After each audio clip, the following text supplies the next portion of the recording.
Bonjour, je m'appelle Marie-Ève Lavoie. Je travaille à la MRC de Bellechasse comme agente de développement en patrimoine.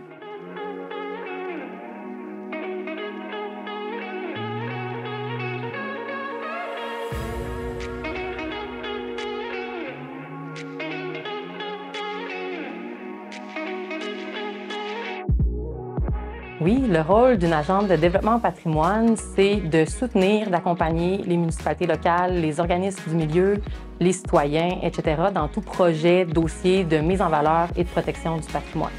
Donc, ma mission en tant qu'agente en patrimoine au sein de la MRC de Bellechasse, c'est de mobiliser, de sensibiliser les professionnels de la MRC, aussi les élus, les leaders locaux, les citoyens.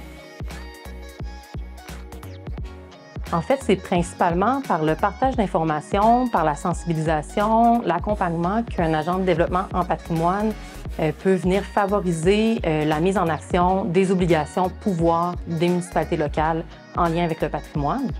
Puis tout ça se traduit par exemple, par la préparation d'outils à mettre à disposition aux municipalités. Les plus grands défis d'une agente de développement en patrimoine, selon moi, sont de vulgariser les notions entourant la préservation puis la restauration du patrimoine, puis aussi favoriser une adhésion des leaders locaux par rapport à ces principes-là. La banalisation du patrimoine ou en fait le manque de sensibilité par rapport à l'importance de préserver le patrimoine, bien souvent découle d'une méconnaissance de ces notions-là, donc ça vient très important de vulgariser tout ça. Être agente de développement en patrimoine, c'est agir en tant que personne ressource au sein de son organisation, dans mon cas, la MRC de Bellechasse.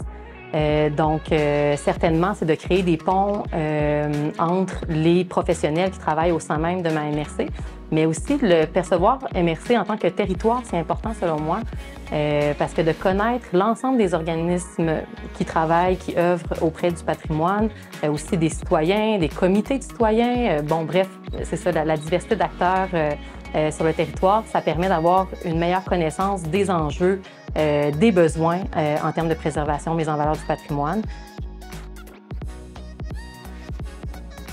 Dernièrement, j'ai débuté une tournée d'information au sein des municipalités locales.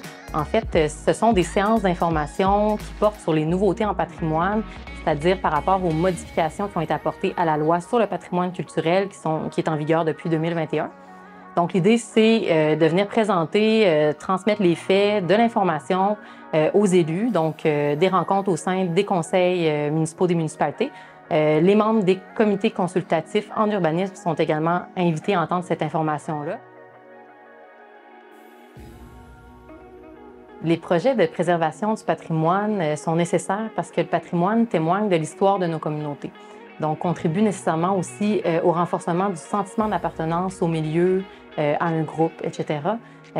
Puis, dans le même ordre d'idée, ça a un effet positif sur la cohésion sociale.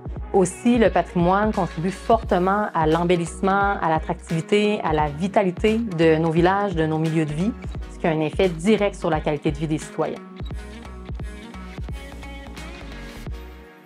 Dans ma pratique, le fait de faire partie des efforts pour la préservation du patrimoine au Québec, ça fait en sorte que je prends conscience de l'ampleur des défis qu'on a devant nous.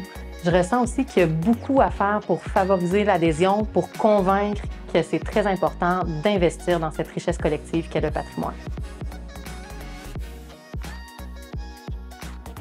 Je vois assez positivement le futur du patrimoine dans ma collectivité. Je pense que depuis plusieurs années déjà, il y a beaucoup de personnes passionnées, d'organisations qui ont mis en place des actions très pertinentes pour la préservation, la mise en valeur du patrimoine.